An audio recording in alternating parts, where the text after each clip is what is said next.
Welcome, one and all, to the iRacing Esports Network this Wednesday, the 16th of January 2019. It's the start of a new year. Well, the new year's been in swing for 2 whole weeks now, and we are ready to get going with another season of grand touring racing from down under and our neighbours in Kiwi land. This is the Geodesic Racing Sprint Series Australasia, round 1 from the Brands Hatch Grand Prix circuit. It's a big change for this series. We've switched from GT3 to GTE cars, and we've got a bunch of new rules in terms of how penalties are applied. It's going to be an interesting one for sure, and it all starts tonight. My name is Reese Gardner. Joining me in the commentary box, Brock, Cat-Eye, and David Haynes. Once again, the dream team all together. Brock, welcome. It's time for GT racing once again. Hey everybody, it is great to be back for some GT racing, and like Reece said, the GTE, personally one of my favourite race cars and race car categories is GTEs. The cars sound great, they look great, and they go fast. So tonight's going to be really interesting to see who ends up on top. Obviously a smaller range of cars to choose from, but a more competitive range, if you will, compared to the GT3 field in iRacing. So be interesting to see what cars end up on top and the strengths of each of these cars that come out tonight. And again, very strong field. Some of our regulars from last season, the likes of John Peasnick, Anthony Winkleman, Ross Rizzo, Martin Silvassi and more have turned up tonight. And we actually have quite a few new faces throughout the field as well. So I'm pumped. I'm really happy to be back here on the iRacing Esports Network commentating this series. So let's see how we go for this first 45-minute race. For sure. David, you're back in the saddle with us once again. A lot to think about coming into this season as the practice session comes to an end. These GTE cars, I'm really looking forward to seeing how the drivers handle these after so many seasons in GT3. Yep, exactly. We've got a great mix out there of the 3 manufacturers, and this is an interesting track to come to for the first round here at Brands Hatch. Rather tight, rather difficult place to overtake. So let's have a look at the group. Yes, indeed. John Peasnick on pole with Forzan El Nabi in second. Anthony Winkleman and Damien McPhee in the second row. Luis Paulo Gallon and Zach Hanlon in 5th and 6th. Ross Rizzo in 7th. So all your contenders from last season are there. Martin Silvassi for Trick Sim Sports completes the top 8 there. As we go into the next bit of the grid, Jackson Harlow, new signing for TTL Esports, and Blake Neck for Geodesic Racing, rounding out the top 10, Brock. And in 11th tonight, we have Ryan Jerrick, Mitchell McLeod in 12th, Dominic Ferraris in 13th, David Mulhall 14th, James McKee 15th, Reese Keane 16th, Troy Maguire 17th, 18th is Scott Solosky, Carlos Villar in 19th, and rounding out the top 20 tonight is Cameron Stubber, David. Oh yeah, sorry. 21st is Daniel Cheney, 22nd Adam Briggs, 23rd is Mark Rayner, 24th is Aaron Bolkwill, 25th is Brett Cananzi, 26th Benjamin Johnson, 27th is Richard Hunter, 28th spot on the grid belongs to Murray Walpole, 29th is Mauricio Lastres, and over to you now, Reese. Yes, Pat Gallo rounding out the top 30 there with Sean Linsell, Michael Hammond, Paul Mansell, James Hanna, and Justin Strickland rounding out the 35-car field here. As the cars are now going around their formation lap here at Brands Hatch, we can take a closer look at some of the elements that will be at play in this one. We've got 1% humidity, and we've got some fairly low temperatures in terms of air and track. So looks like there's going to be a lot of grip available for these guys, but the cars are going to be on a bit of a knife edge.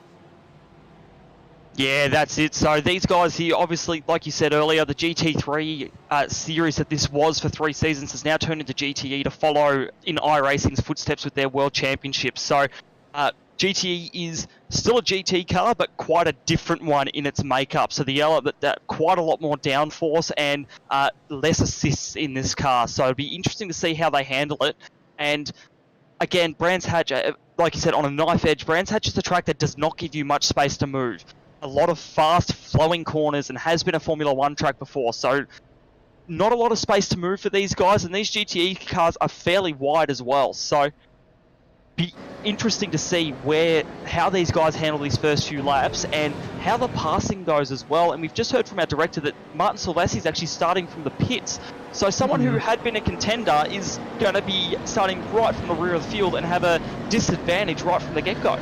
Yeah, that's very interesting to see. I'm not quite sure what the go is there, but looking up the front, I'm noticing that the Porsche 911 RSR is the car of choice for the top 4 here. We have to go back a fair way to see the first of the Ferraris, so it will be interesting to see which car choices come out on top here. But they're coming into the final turn now on the formation lap, a full field of GTE cars. Beautiful sight, to be sure. John Piesnik already away. Have a look on the outside there. Yeah, 3 wide already on the last lap here. That was Damien McPhee going very, very early and getting that pass done, but it looks like he's managed to hold off as Forzan El Nabi as they come into... Oh, sorry, Reese, we've got contact. The number 11 car's been turned around at turn 2 there, McPhee, and he's turned around Rizzo into the field there. So already carnage here tonight, and we've got another car in the background spun around there. Oh no, absolute carnage here coming out of the Druids hairpin. You know, we always figured something like this was going to happen, but not quite to this effect. It's a very tight opening to the lap there at Brands Hatch. No safety car there. We will get a replay when the opportune time comes, but John Piesnik, Forzan El Nabi, and Anthony Winkleman are your top 3 as things stand. Zach Hanlon making his way up to 4th, but how about that for the likes of Rizzo and McPhee? We go to our replay here, Brock. Let's see what happened. Yeah, there's a lot to unpack from that incident there, and we'll see if we can try and figure out a bit of it for you. So it looks like there's a bit of contact between the Trick Sim Sportsmobile and McPhee there. Then he makes contact with Ross Rizzo, which sends him around, and other cars try to take avoiding action there, and it ends up in more carnage in the background. You see a car nearly get flipped over. So that was the number 55 car there, unfortunately for him. It looked like he might have kept going there, but lots of damage for Richard Hunter.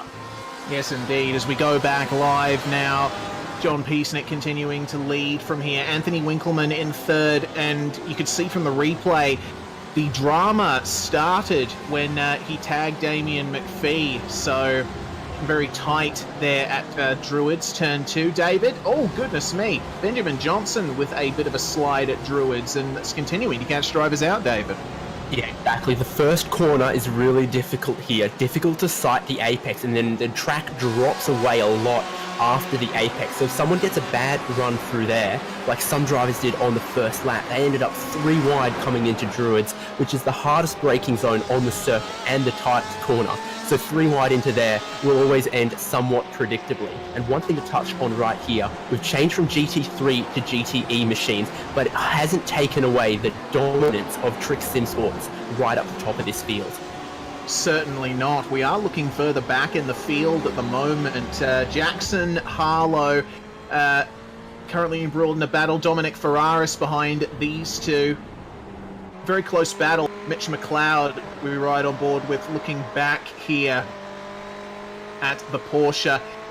Getting pretty close at the moment, but you are correct. Trick Sim Sports continuing to show their absolute mastery of endurance racing in the AusNZ sim racing community. These guys having a hell of a battle, though. Yeah, that's for sure. So Mitchell McLeod is just up ahead of Suzlin Harlow here, and in the background you've got Dominic Ferraris not far away in that Ferrari there. So Harlow's looking very racy, but just hasn't been able to find a spot to actually make it past at the moment. But he's got a nice long straight here to draft on, and he's right up behind that Ferrari as well. So we'll see how it goes here. He's already pulling out to the right-hand side to try and get that move done. Side by side now. Looks like he'll get that well and truly done there. We'll see if he can make it out the other side of the corner, and he's got that move done for the time being. So Harlow back to where he started, fell back a bit, has a little bit of damage, I think. So now he's looking to be on that charge to get back up the front of the field.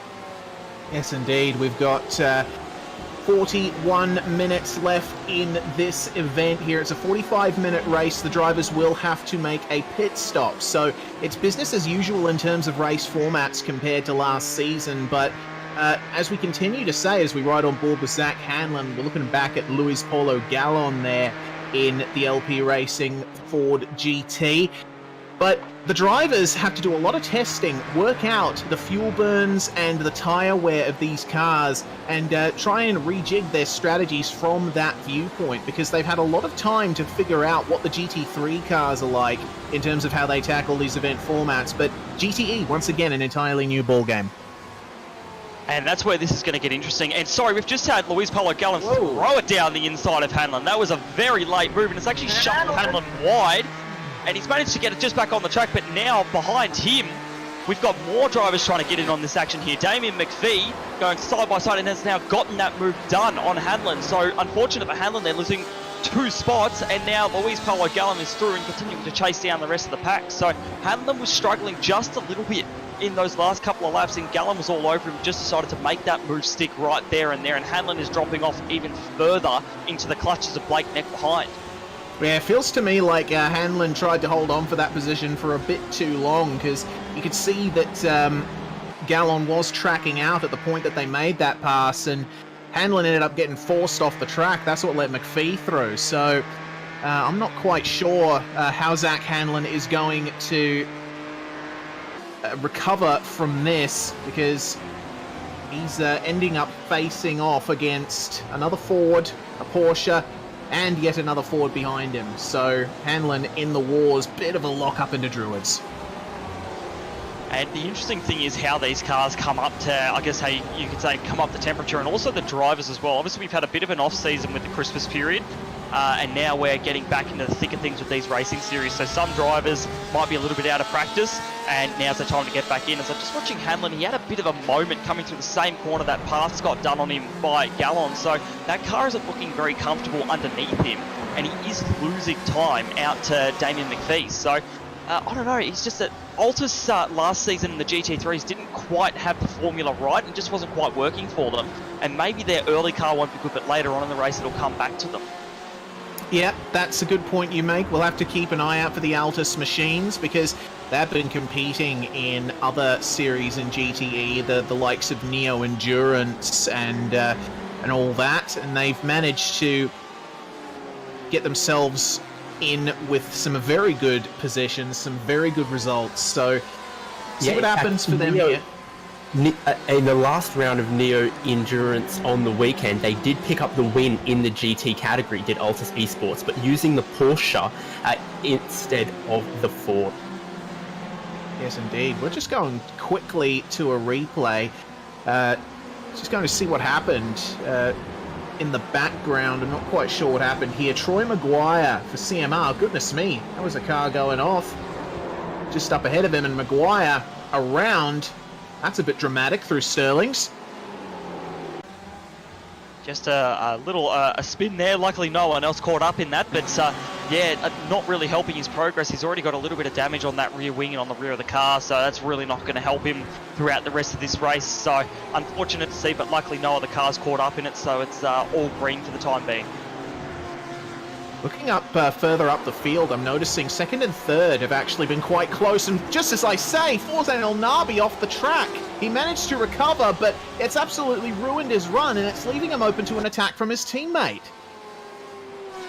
This is going to be really interesting. Winkleman actually dropped off the back of El Nabi a couple of laps ago, and I don't know whether he was trying to just fresh and get going again, but now he's right on the back of El Nabi, and you can see the pressure is starting to get to El Nabi, just running a little bit wide, and that meant that he went off onto the grass. So now, again, a little bit wide, taking a wider line through turn one there, but we're interested to see how Winkleman tackles this, because he doesn't want to take out his teammate.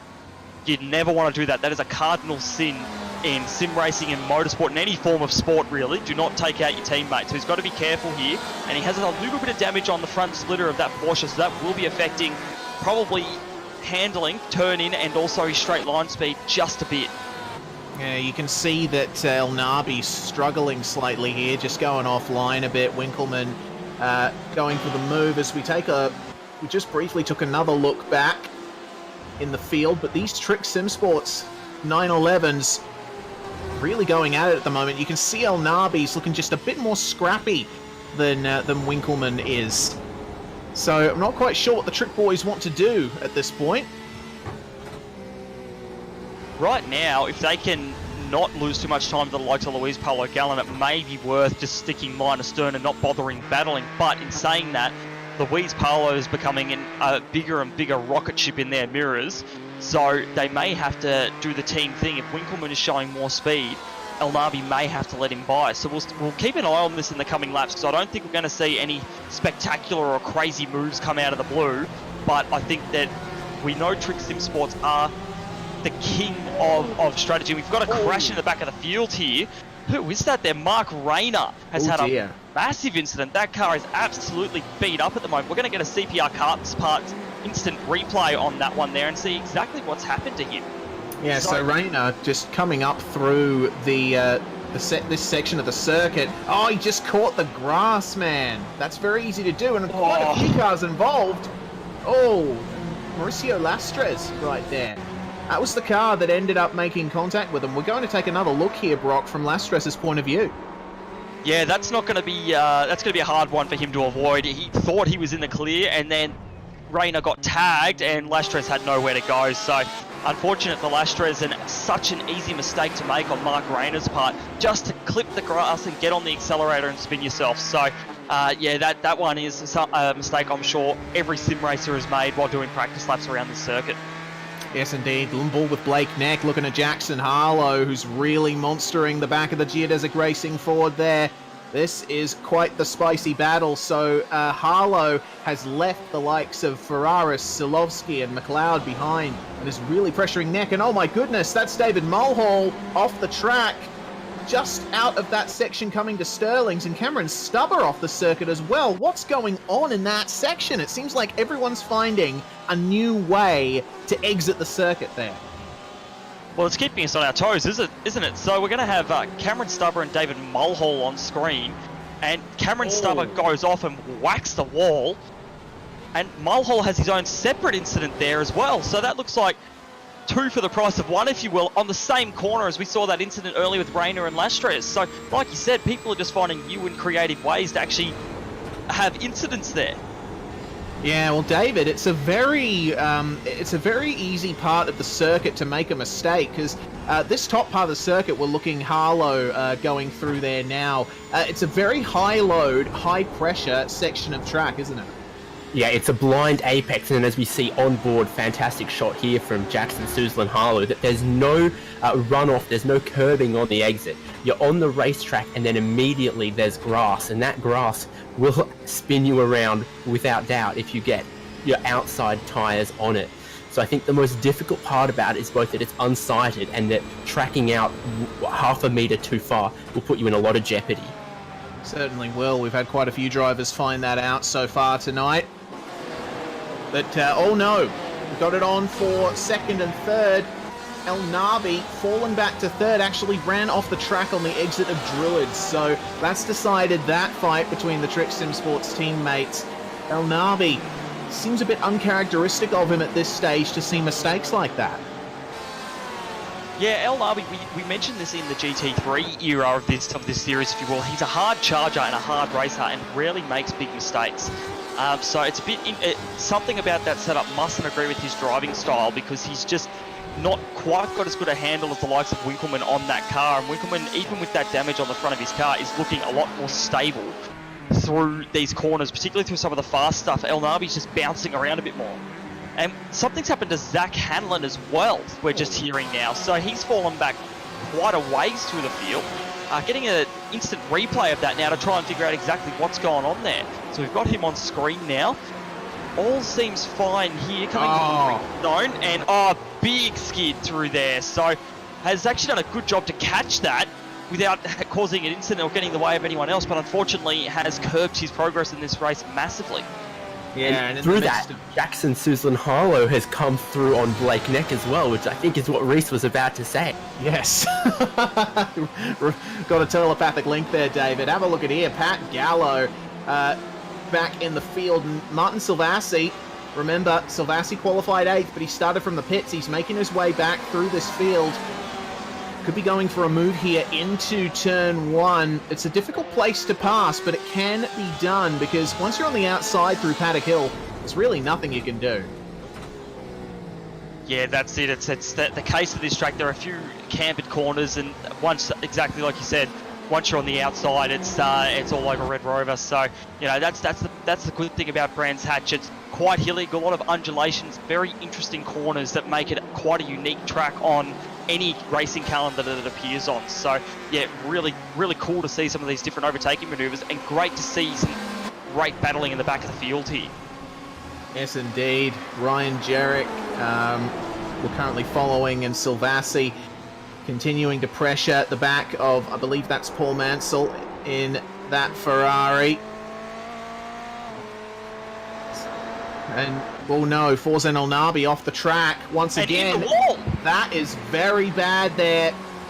Not what we want to see from Mr. El Nabi. Instant replay once again. See what on earth happened. I can tell, Brock, you've just seen it. What happened? He's gone out on the grass out of the last turn there, and as the viewers are seeing now, he's tried to catch it and swung straight into the concrete there. So he's dropping down and down and down, and the caution is out.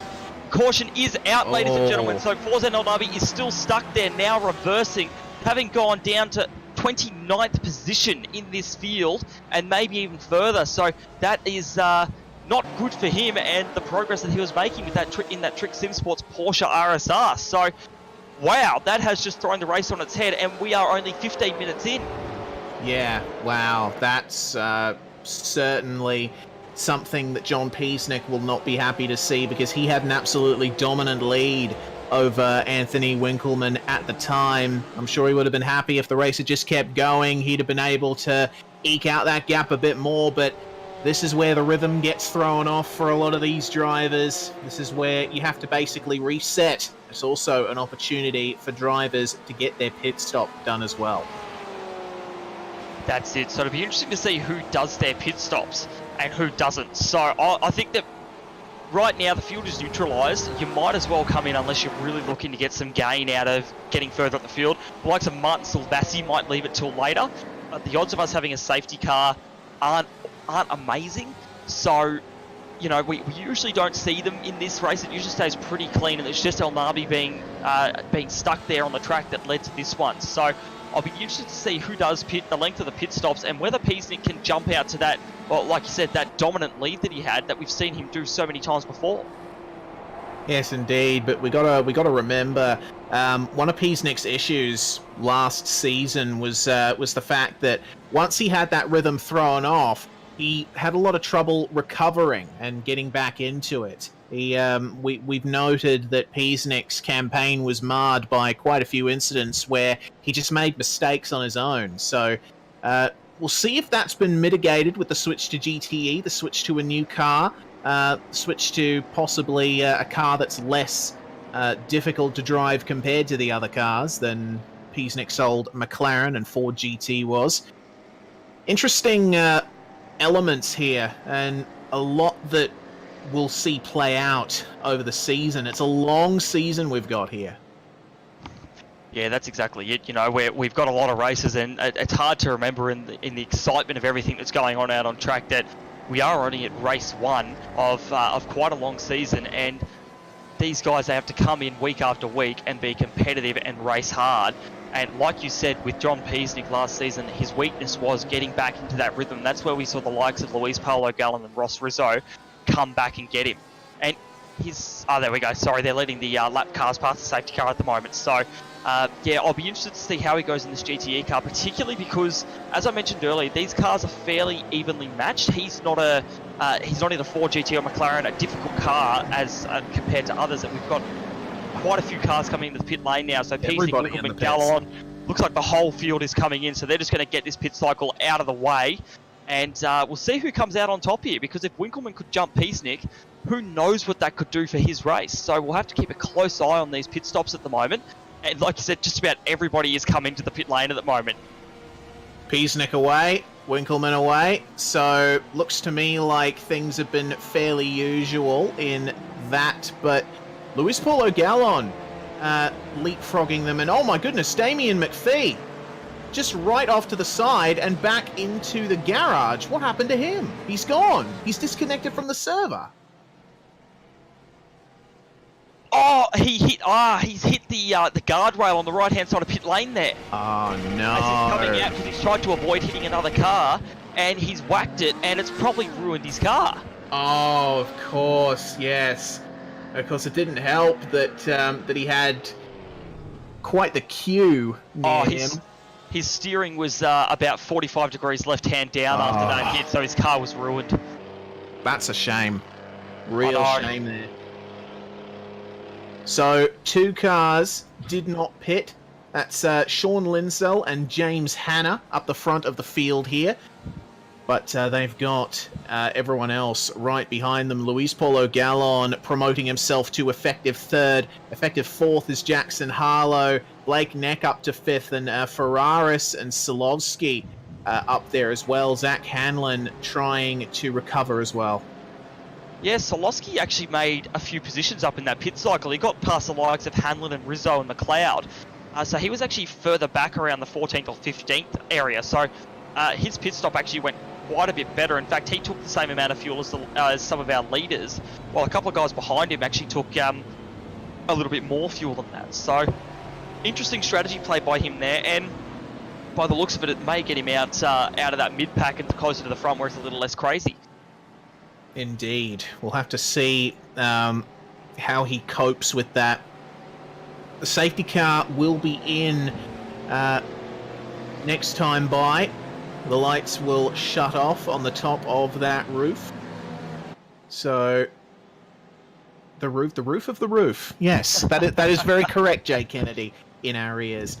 I wish I'd come up with that myself. I realised it just after it had come out of my mouth. But this is the part where the drivers begin to gear up for this restart. This is where the pressure really starts building. You got James Hanna and Sean Linsell up in front of our effective leaders, both of them carrying damage as well. So it's not going to be the easiest time for the likes of Peasnick, Winkleman and Gallon. And these two, James and Sean, have both. They're up 33 and 29 positions respectively from their starting positions. So these guys qualified a bit further down the back and obviously have decided to stay out the front there, but their pace has been about 2 seconds a lap slower than the likes of Peasnick and Winkleman that are behind them. So I imagine that Peasnick in particular will want to clear them and hope that they create a gap back to the guys behind him so he can get back into that groove. And I'm sure all the drivers behind will be hoping that they hold Peasnick up and give them the opportunity to have a go at this win tonight. Yeah, certainly. It's going to be awkward, especially up near the top. This part of the circuit they're coming up to now. Very difficult to put a move on anywhere around this place, but especially hard up the top of the circuit here. That's it. And the thing for John Peasnick will be trying to get past them ASAP. And I don't think he'll try to do anything silly, but he will make sure that they know he's coming through. So if anything, he'll want to get it done in that first or second sector of the lap before you get into, like you said, around the back end of the circuit, the tight-knit, close racing that really doesn't offer up, through this section here we're going through now, doesn't offer up many overtaking opportunities, and you're sort of just stuck unless you really go for it and really, I guess, have the guts and the bravery to throw it down the inside. But we're coming back around to the end of this last safety car lap as the official pace car will peel in here, Reese. Yep, certainly will, and James Hanna will be the one to lead the field away. Taking the green flag, pace car is in, and eyes are on the 22 of James Hanna, and oh my goodness, what is Gallon doing there? My goodness, this restart is an absolute shambles. What on earth has gone on there? The green flag got called and the two gents at the front didn't go for it. I believe I heard the green flag from the spotter and they didn't go. So yeah, now we've got Susan Harlow is going for a move there. This is absolutely insane. The whole field has been shaken up by this. Wow, this is absolutely crazy at the moment. As we watch them all come through, we've got 3 wide in the background here.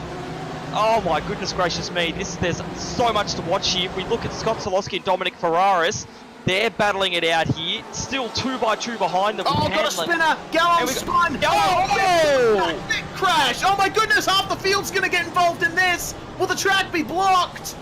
Oh goodness, Gallon trying to recover, smashes straight into another car, and the Another safety yellow. car is out again. What a shambles that was. Wow. Utter shambles.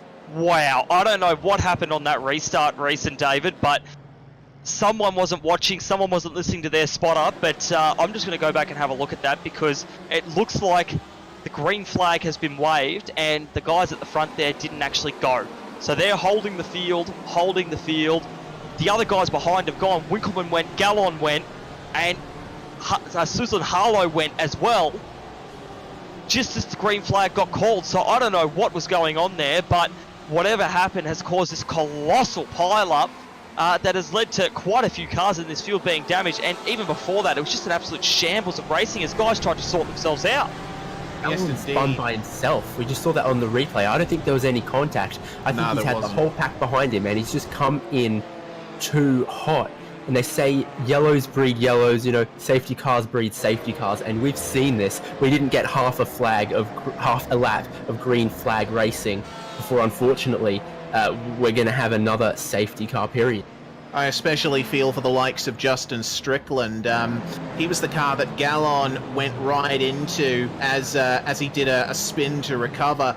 Justin just through absolutely no fault of his own with big damage on that car, but also all the drivers involved in that pile-up that was started by Gallon spinning. That was just incredible to witness, and not in a good way.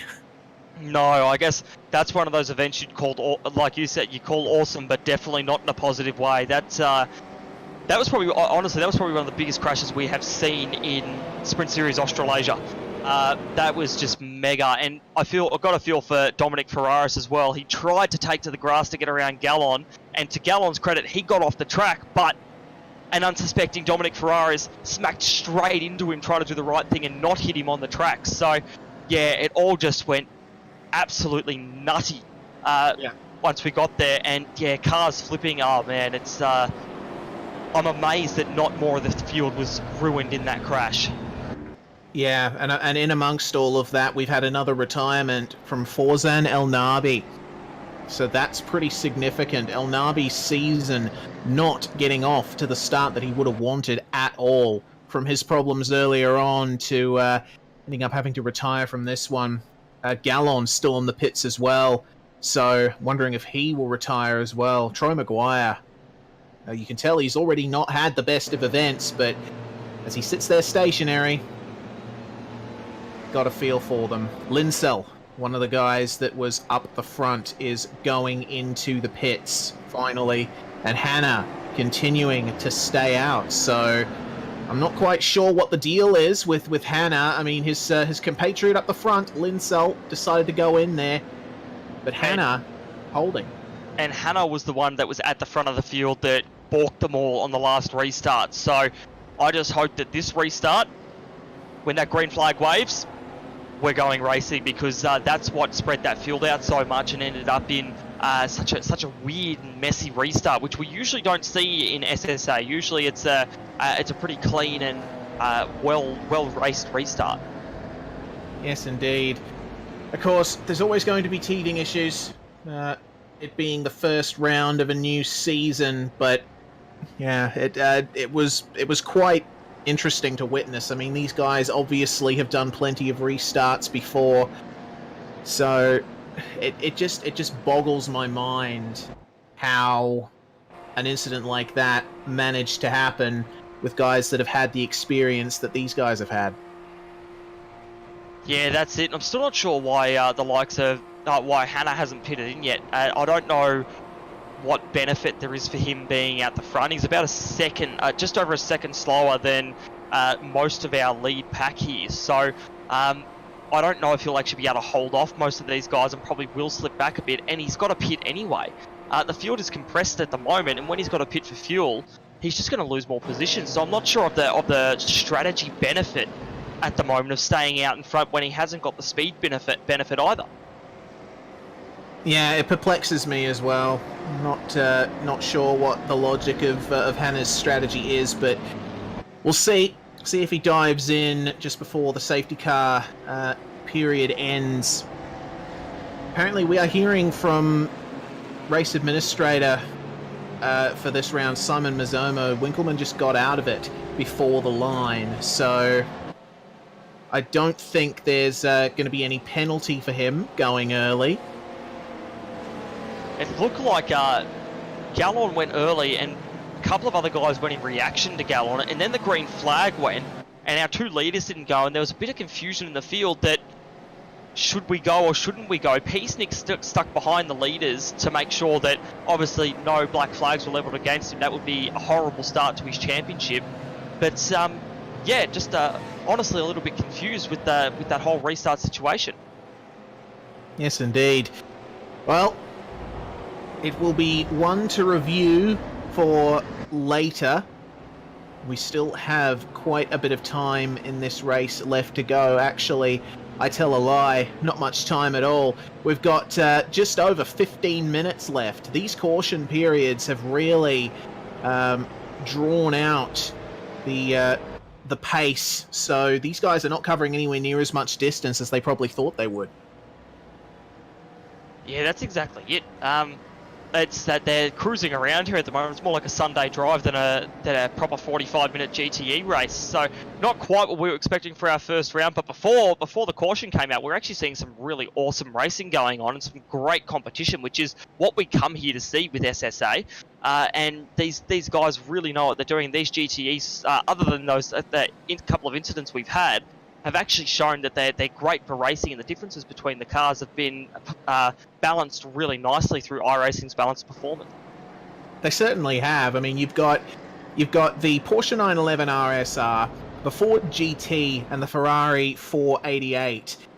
Three fantastic race cars in their own right, but I am a fan of the way iRacing has implemented these cars and managed to balance their performance. It's certainly quite spectacular, the racing that these cars provide, and just watching them go around a track on their own, you know. They've got their own little elements. The Ford's got that low revving V6 that is efficient and turbocharged, and it's got fantastic aerodynamic performance. You got the Ferrari with its turbocharged V8, and of course the Porsche with its naturally aspirated flat six. These cars, really awesome matchup and a great way to bring this series back.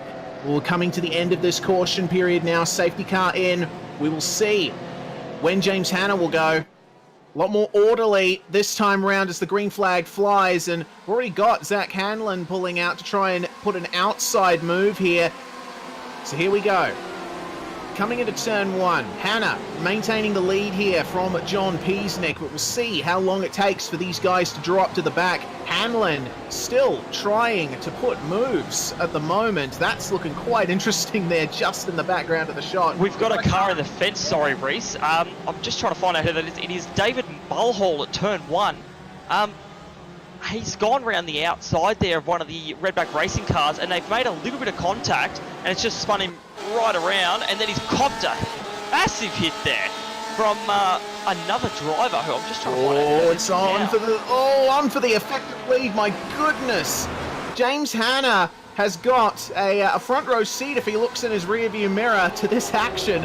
Anthony, that's Harlow. That's Jackson Harlow pressuring John Peasnick for the effective lead of the race. Trying to go for the outside move there, inside, sorry. Not going to happen with the likes of Peasnick, but Hanna's just holding these guys up right now, and Peasnick is going to go through here at the last turn. Hanna just braking early. Oh, only leaving just a little bit of room there on the inside for Harlow, but he has let the top three through nice and cleanly as Hanna. Bravo for that. So we can continue racing on here. My goodness, this is close up the front.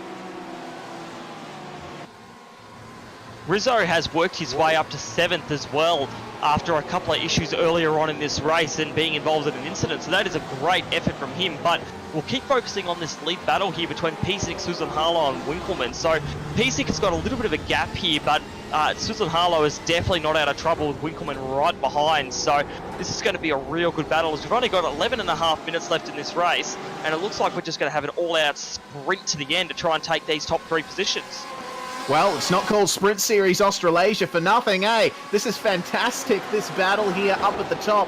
Harlow has fallen back from Peasnick a little bit. I think John has found his rhythm that we were talking about under the previous caution period. But now Winkleman and Harlow will be the ones battling hard here. But just behind Zach Hanlon, looks like it's really getting frisky. Hannah now coping with the likes of Blake Neck, Rizzo, Silovsky, etc. Yeah, so James Hanna is a little bit of a cork of the bottle, if you will. These guys there, they've got a lot of speed and they're trying to keep pushing through here and just trying to find their way by. So Blake Neck is trying to get around, but not having a lot of luck at the moment, not even through turn 1 here. So he's going to have to stay in behind there, and in the meantime, Zach Hanlon is pushing hard ahead there. Winkleman is still not quite past Harlow there. Harlow's managed to get into this nice rhythm just up in front of this big battle pack with Hannah at the front there. And actually, if we look behind Solosky there, there's even more battling going on. There is a massive train of cars. And Silvassi's come back to 9th place, from a pit lane start. That is a massive effort from the Trick Sim Sports driver, and a shout out to him for making it that far. Well done. Brett Cananzi off the track there. That's a bit of a shame at Graham Hill Bend. Just going to go to a quick replay of what happened to Cananzi. Cananzi, he's had quite a few good runs, but that, I think, was through very little fault of his own. It was Pat Gallo, and oh my goodness, that was absolutely sandwich central for Brett Cananzi. Poor Brett, he couldn't do anything there. No, that's it. Like you said, Sandwich City there, Sandwich Central, he had nowhere to go. And just was a case of one guy trying to stay on the track and the other guy trying to follow the racing line. And, well, Cananzi can't magically speed up to get past them. So, unfortunately, crunch time. And that's spun him right the way around. Certainly has. We're right on board with Ross Rizzo at the moment coming into Druids. And he's getting a good look at the rear ends of Blake Neck and James Hanna just up ahead. This is a good point that our director has raised. The drivers do almost have to make a pit stop as we look at Paul Mansell having an issue. They will likely have to make a pit stop, but a pit stop isn't mandatory. Hannah may want to make this on fuel. Daniel Cheney with problems. What's happened to him? So we'll have a look at instant replay. We'll have that on screen for you now, and it looks like he's been drilled there. So Paul Mansell got drilled, and then Cheney was an innocent victim in all of that, and ended up getting hit himself. So Mansell has a big skid through turn 1, and then from behind, someone comes along and hits Mansell, and that just makes Cheney an innocent victim, and luckily kept going. So. There's a few silly moves going on in that section of the track. It's, I know it's a tight and slow section of what is a very fast circuit, but some of the stuff that's been happening through there leaves me scratching my head, to be honest. Yeah, I think it's a matter of, I guess, some of the racing rust being worn off, so that these guys getting back used to it. And Brands Hatch is a complex track to start a series on and really get your head back in gear. And we've just had the number 72 of Adam Briggs hit Carlos Villa and spin around at that exact same section of track we're talking about, turn 1 and 2 there. So again, just I guess that silly season continues on. Yeah, it does take a couple of rounds for the rust to be shaken off. Let's have a look here. Riding with, I think that is Carlos Villa there. Not quite sure what's going on. He doesn't seem to have... Oh, okay. So here we go. Adam Briggs behind him, coming through Paddock Hill Bend. We'll have a look at how this incident unfolded. Just looks like, Briggs just way too late on the brakes. And fortunately for Villa, he was able to hold on to that. But Briggs just going off the track. And the dynamic track and dynamic weather getting the better of him slightly as we look now at 2nd and 3rd. Harlow and Winkleman continuing to fight away, but Harlow is doing a very good job holding him off. He is. Harlow has got a lot of speed, so I feel like his qualifying pace hasn't actually indicated his race pace at the moment, because he's managing to hold Winkleman off and has actually created more of a gap as these last few laps after the safety car have continued on. So he's doing very well, and proving why TTL have signed him on in the V8 and in these GTE cars. Yes, indeed. Excellent job so far from Harlow, but you got to wonder, has Winkelmann been trying a bit of a fuel mess around here? Might he be able to get Harlow at the end? We will have to see, because we know what Trick Sim Sports are like on the strategy. We know that TTL, while they have fast drivers, they're not quite to the same level as Trick in terms of meticulously running the calculations and planning their strategies. So we will see. We've still got 5.5 minutes left in this race, and we've got a couple of post-race investigations here from the stewards. We've got the 023 versus the 58 and the 007 versus the 31. So those guys will be paying a visit to the stewards room, I think, after the race.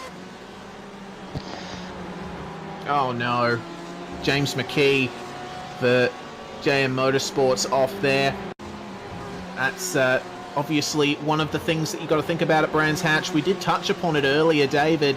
The fact that grass is what lines the circuit, not necessarily tarmac. It's really catching these guys out, and McKee, unfortunately, oh no, was that any fault of his own? Yeah, he just caught the grass there on entry. Easy thing to do at this track. Yeah, exactly. There's not stacks of runoff anywhere around this circuit. Anywhere you get on the grass, it's not the fastest way. That's why the circuit is the pavement, and it's on for second pole. Oh, it certainly is. Mitchell McLeod retires from this race as Harlow has fallen into the clutches here of Winkelmann. I think Winkelmann may have had a bit of a pace boost here, because you can see these two Porsches fighting very hard. I love that onboard shot. Having a look at the dash of Anthony Winkelmann's machine. It's an awesome bit of kit, the 911 RSR. I was so happy to see that iRacing was able to add it to their GTE roster. Just goes to show, like, Porsche, traditionally, in the past, they've been reluctant to have their cars in sim racing games. They did have exclusive contracts with certain game publishers in the past, but I'll tell you what, it's been a really good thing for sim racing and for racing games and esports in general that Porsche's opened up their license to sims like iRacing. Yeah, that's exactly it.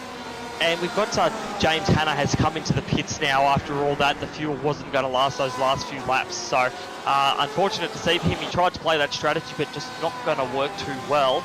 But we'll keep having a look at this battle between Winkelmann and Susan Harlow, which is heating up with about 3.5 laps to go at the moment. So this is going to be really interesting to see if Winkelmann can make that move. Piesnik is up the road about 2.5 seconds at the moment, so he's checked out. But second place is well and truly on at the moment, and these 3 laps are going to have to be some of the hardest Susan Harlow has ever driven in iRacing. Yeah, certainly. He's right in the deep end here. Here's Jackson in the middle of what has proven to be a very strong field in this series, but he's taking advantage of the round 1 chaos, taking advantage of the big changes that this series has undergone, getting his foot in the door early. With a performance like this, even if it doesn't ultimately work out for him in the next 2.5 minutes, still a very impressive drive here from Harlow. That's exactly it, and I'll point out as well, his fastest lap time is only a couple of tenths off the likes of Winkelmann, so his pace is still pretty on the ball at the moment. So he is showing that he could be a proper contender come the next few rounds of this series, and hopefully the end if he keeps coming to see us every week when we have the series running. But now 2.5 laps left to go. Winkelmann still trying to find a way around at the moment, but can't quite do it. He's trying to use that draft, and maybe that front end damage is just causing a little bit of chaos for him in terms of trying to get the draft and that speed. But he's right up close, trying to find a way by, but just can't. Harlow's driving the car beautifully and making sure that at all the key points he's getting enough speed to stop Winkelmann from having a proper go. It's very difficult to defend at Brands Hatch when you've got a driver behind you just all over the back of your car, and you're trying to maintain your line and keep your focus through these high load, high intensity, high speed corners. So Harlow just continuing to hold off Winkelmann as they begin lap 29. Got 2 laps to go here for our leader. Piesnik almost untouchable out the front. Have a look at Zach Hanlon. He's starting to factor into the background of this battle between Winkleman and Harlow. If anything happens to Winkleman and Harlow, any sort of contact, they spin off or push wide, Hanlon's going to be right in this. So they've got to be careful because they could easily lose their nice second and third place here. And again, we come around and Winkleman just can't get close enough. Harlow is driving this thing beautifully. Yeah, it's all about that exit. Harlow's lining up the exit very nicely because that turn coming onto the back stretch, you need a late apex for that thing. Winkleman is apexing too early. He's carrying a little bit too much speed through the end phase of the corner, and that's really damaging his straight line speed. If he could just make sure that his apex is late, that he goes for the slow in, fast out, he might have a chance of getting past Harlow over the top. Oh no, Harlow running a little bit wide there. That's going to open him up to another attack here. Winkleman, well, yeah, doing the right thing, not going for the move there, but I tell you what, these guys are starting to experiment, starting to make mistakes. This is where it all comes down. Piesnik has started the final lap. These guys have started their final lap. Almost contact coming into turn 1. It is on for the final 2 spots on the podium. What can Zach Hanlon do behind them? Will he be able to take advantage of anything that happens to these guys? This is what Sprint Series Australasia is all about. This is the kind of racing that we love to see from this series. It's why we keep coming back. That's exactly it. This series being in its 4th season, it's here for a reason, and these 2 guys here are showcasing that to all of our viewers at the moment, to everyone who's going to watch this video later on, because the tit for tat, if you will, going back and forth in terms of pace and trying to figure out where to make that move, and Winkleman now gets very close. But no cigar there. You can't throw the car down the inside, 1 line only. So now he's only got a few corners left to make this move and make it work. So he's got to set this up real nicely, get a great exit out of here. Probably the best exit he's gotten. Won't be able to make that move work. Harlow not making the same mistakes he did last lap. Beautiful exit there, meaning that Winkleman won't have the opportunity. He's going to have a little look there, but won't be able to throw it down the inside. Last turn as they come through here on the very last lap here at the moment. They'll come across the line. Harlow will look to grab this 2nd place. 3rd place for Anthony Winkleman and John Piesnik out front. Your winner here tonight. Absolutely dominant victory from him. Yeah, absolutely. Piesnik getting his season off to the best possible start. Fantastic stuff. And you know what? I think this is a... Whoa! Whoa! Hang on a minute! Carlos Villa, my goodness! Right at the end, in the grass. Has he gotten across the line? He hasn't gotten across the line. Oh no, right at the end, Carlos, my God. And he's exited. Oh, Carlos, what happened to you? Oh, how hard has that got to be that far into a race to not be able to finish? Oh my goodness, and it was so easy to do as well. Just Villa, maybe that was a hardware failure. Maybe his steering just went. I'm not quite sure what went on there. But that was, yeah, it was on the last lap to run that wide and, end up DQing. That seems very odd from him there. Yeah, well, that will be something to look out for later in the race, but the unofficial results are up on your screen right now. Piesnik bouncing back from losing the title in a spectacular way at Bathurst just a few short weeks ago. Jackson Harlow taking a massively awesome 2nd place. Anthony Winkleman as well completing the podium. Zach Hanlon, impressive 4th place. Blake Neck completing the top 5. Good performance there. Ross Rizzo, Scott Sadlowski, and Martin Silvassi rounding out the top 8. Silvassi actually finishing where he started. Top 10 completed by Reese Keane and Adam Briggs. And in 11th place, we have Ryan Jerrick, who, again, finished where he started. Aaron Borkwill, 12th. 12 places up on where he started. Benjamin Johnson, 13th. 13 places up on where he started. Paul Mansell ends up 14th. Again, one of our big movers. A lot of guys up the field today with some of these incidents. Sean Lindsell, who was one of the guys up the front of the field there for that first restart in 15th. 16th is Michael Hammond, under investigation for an incident earlier in the race. Cameron Stava, 17th. Richard Hunter, 18th. James Hanna ended up 19th. Started 34th, so still a very strong performance there. And rounding out our top 20 is James McKee. Grabbing 21st, Mauricio Lastres. 22nd, Pat Gallo. And then Brett Cananzi gets 23rd. First car off a lead lap there is Carlos Villa. We saw his incident. And then several more laps down, Murray Walpole, Mitchell McLeod, Daniel Cheney, David Mulhall, and Luis Polo Gallon, who's in the championship fight until the last round of last season, having a shocking start to this series. I'll just finish off the remaining of the standings here. 30th goes to Dominic Ferraris, again, driver having a big incident. 31st, Troy Maguire. 32nd, Forzan El Nabi. 33rd, Justin Strickland. 34th, Damien McPhee. And last, as I see it, Mark Rayner. My goodness. What an opening round for sure, and confirmed that was a hardware failure for Carlos Villa. That is a real shame to happen out of the last corner. How would you be? And Villa had worked very hard for that position as well, so our commiserations to you, Carlos. But we are going to jump in for an interview with our race winner, John Peasnick. John, you lost the championship in spectacular circumstances at Bathurst, but this must be a fantastic way for you to bounce back from that. Yeah, thank you guys. Thank you for bringing up that race last year. It was not one to remember, but yeah, I'm very happy with that first race, mate. Especially new cars. I haven't driven these GTEs too much. I didn't worry about the pro qual sort of stuff. So I'm very happy with the outcome for the short little turnaround to get this car ready. So yeah, very happy.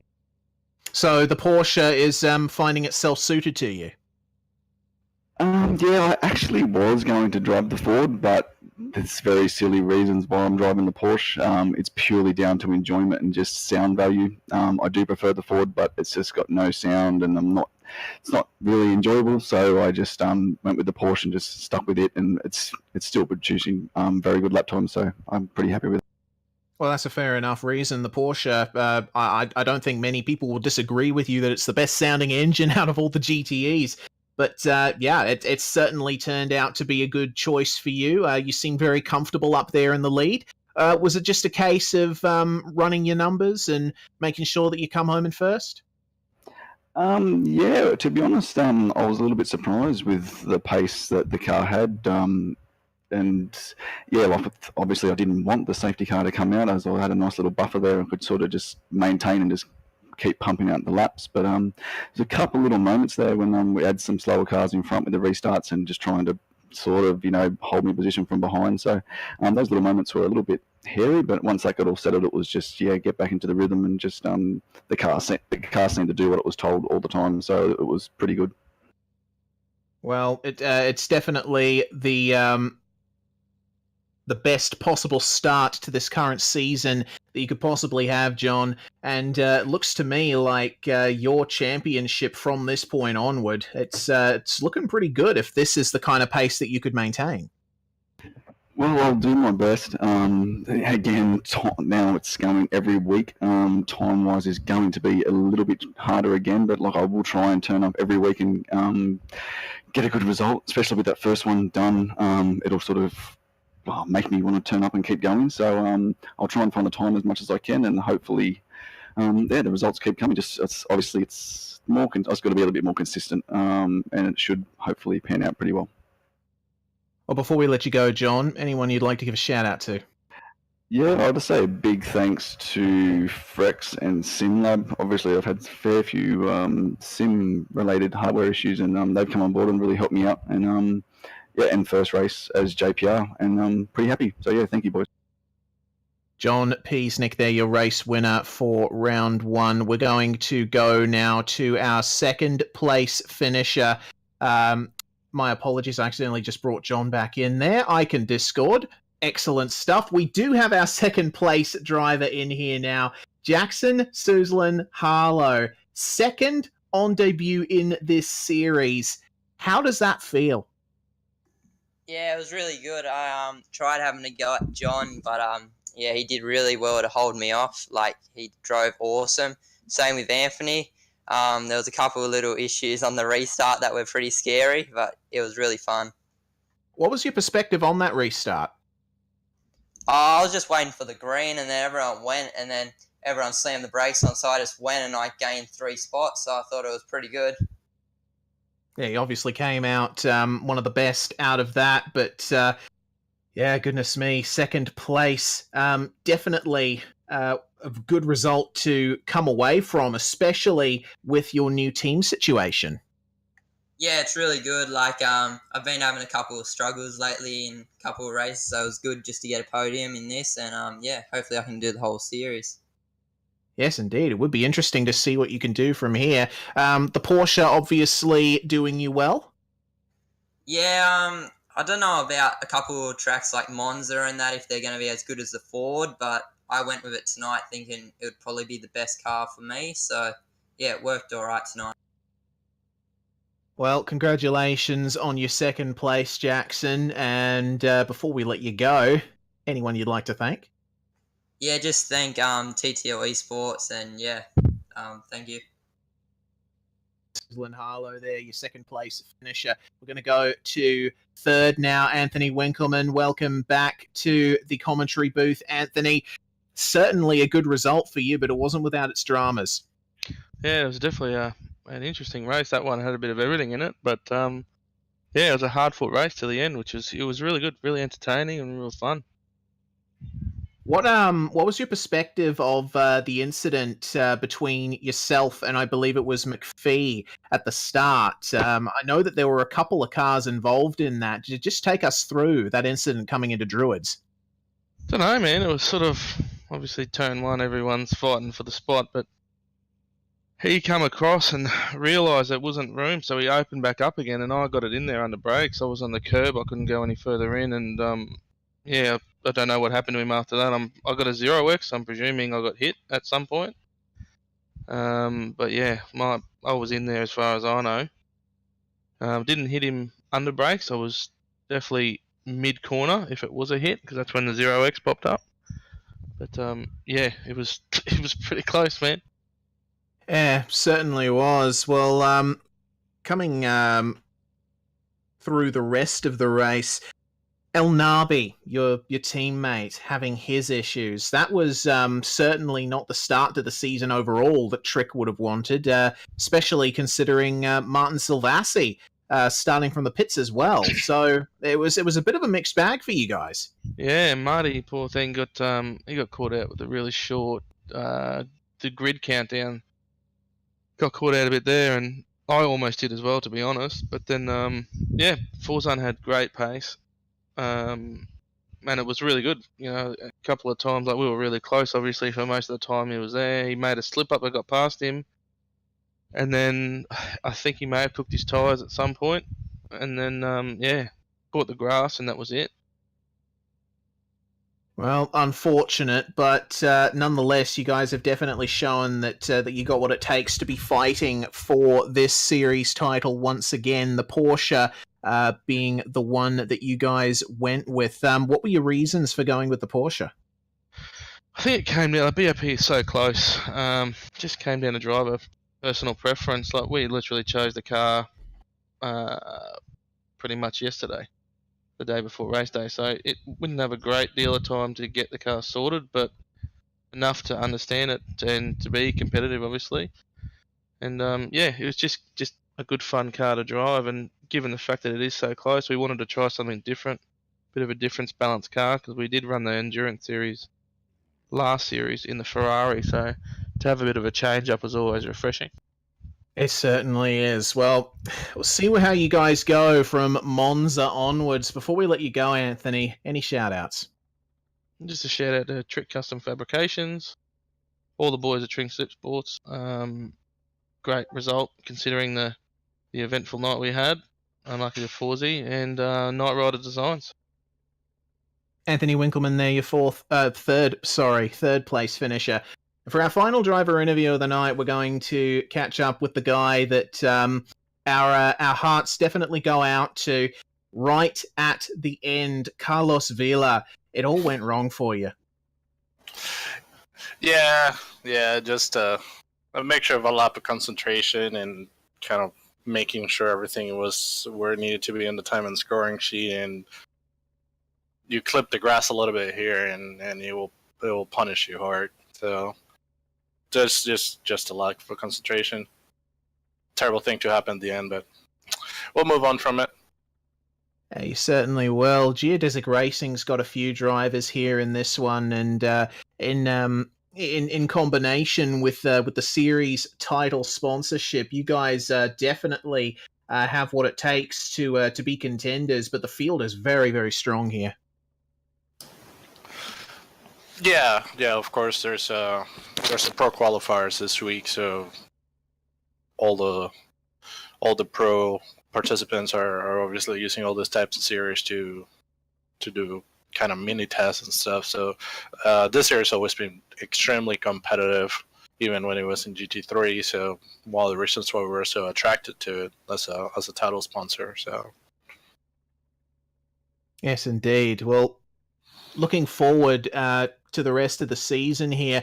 Monza, 90-minute endurance race for round 2. You guys are running mostly the Ford and the Ferrari. You done much testing for that?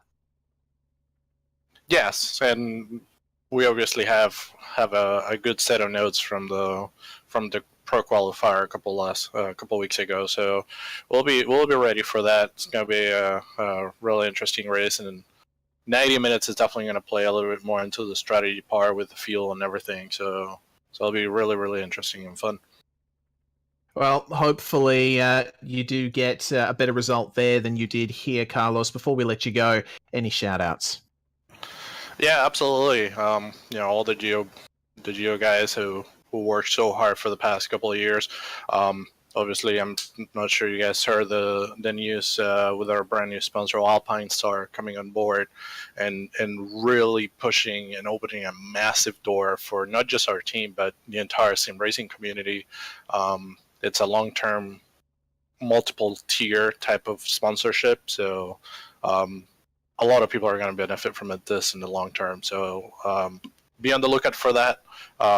There's some interesting stuff coming up for the 24 Hours of Daytona this weekend. We should be announcing some of that in the next couple of days, so be on the lookout for that for sure. We definitely will be, and big congrats to your sponsorship, guys. Carlos Vila from Geodesic Racing. Well, that brings us to the end of tonight's proceedings, guys. And Brock, I'll tell you what, this series, there's always something happening, but bloody round 1. There's something about round 1, isn't there?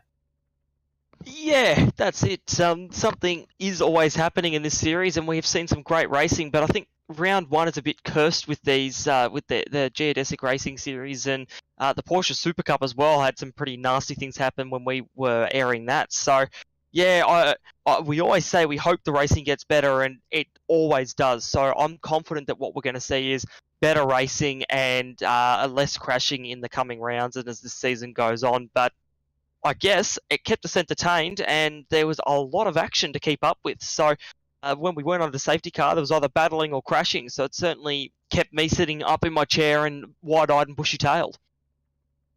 Yeah, for sure. David, next round we move to Monza, basically the polar opposite of Brands Hatch. It's flat, it's got super high-speed straights, and we're doubling the race length. We're racing for 90 minutes there. It's a complete 180 from round 1.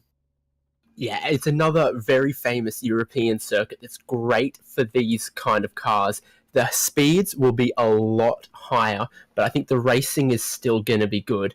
And I have to pick you guys up on this, okay? The quality of the racing will get better. But do you remember last season in round 10, we had a crash between some of our championship leaders? The drama in this series is not done after round 1 by no means.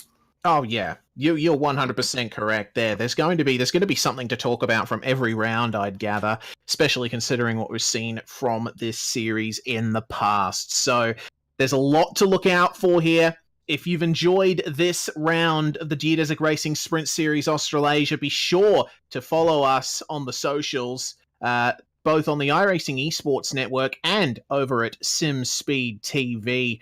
We're going to bring you every single round of this series on the iRacing Esports Network. But for now, we're going to say goodbye. Before then, we're going to go through what's up in the next week of broadcasting for us at SimSpeed TV. Over on our own channel, we've got the Oceanic Sim Racing Formula 3 Championship tomorrow night. On Friday, we've got the Australian Online Supercar Championship at Watkins Glen. That's going to be an interesting one. On Saturday, we've got the Daytona 2.4 as part of the International Majors Series, just before our friends at Race Spot kick off proceedings for the Daytona 24 Hours. Monday night, we've got the iRacing Official V8 Supercars Series, and Wednesday next week, it's going to be what you've seen tonight, iRacing Rallycross at Atlanta, and the 90-minute Enduro at Monza for the Geodesic Racing Sprint Series Australasia. We hope to see you there. Thank you very much for watching.